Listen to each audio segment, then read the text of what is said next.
ada seorang muslimah di Amerika. Dia tinggal di sebuah pemukiman di Amerika itu, yang di situ banyak geng-geng penjahat. Orang-orang yang berkulit hitam yang tiap hari memerkosa, membunuh orang, saling perang.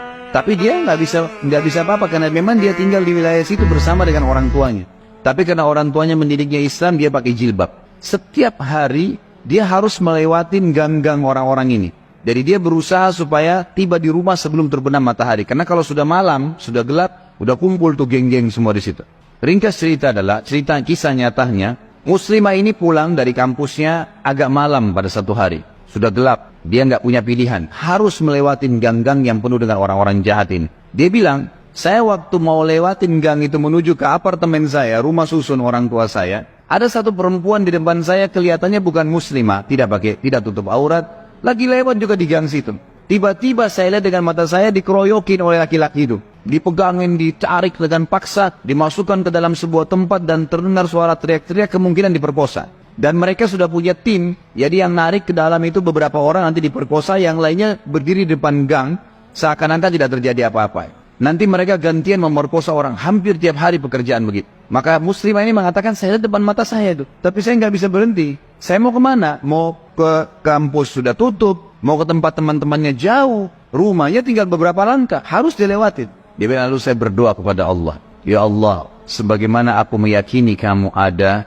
kamulah yang telah memerintahkan aku untuk menjaga kehormatanku, jagalah kehormatan ini. Dia bilang, lalu saya bertawakal, jalan aja sudah. Apa yang terjadi, terjadi, karena nggak ada opsi. Dia bilang, sementara saya lewat di depan mereka, geng-geng ini banyak orangnya, bukan 1-2 orang, banyak orang di situ. Mungkin lebih daripada 10 orang. Tidak satu pun yang mengganggu saya.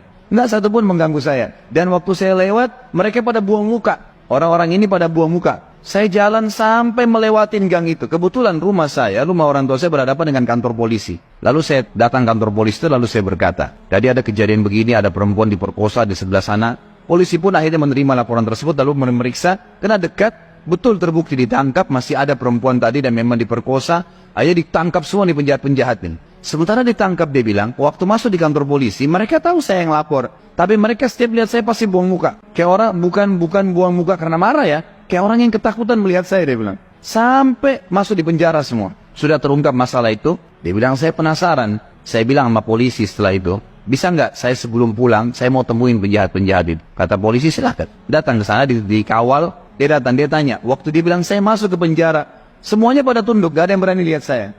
Saya jadi bingung, ada apa sebenarnya, gitu kan? Saya seorang wanita cuma pakai jilbab. Ini penjahat-penjahat terkenal tiap hari perkosa orang, tiap hari bunuh orang, nggak ada yang ditakutin. Maka saya bertanya, saya mau tanya, saya yang melaporin kalian. Maka semuanya ada satu orang yang menjawab mengatakan, kami tahu kalau kamu yang melaporin. Terus kata si perempuan ini, kalian tidak marah dengan saya? Karena ini nanti ke depannya siapa tahu mereka lepas dendam. Nggak ada yang nyaut, diam aja semuanya.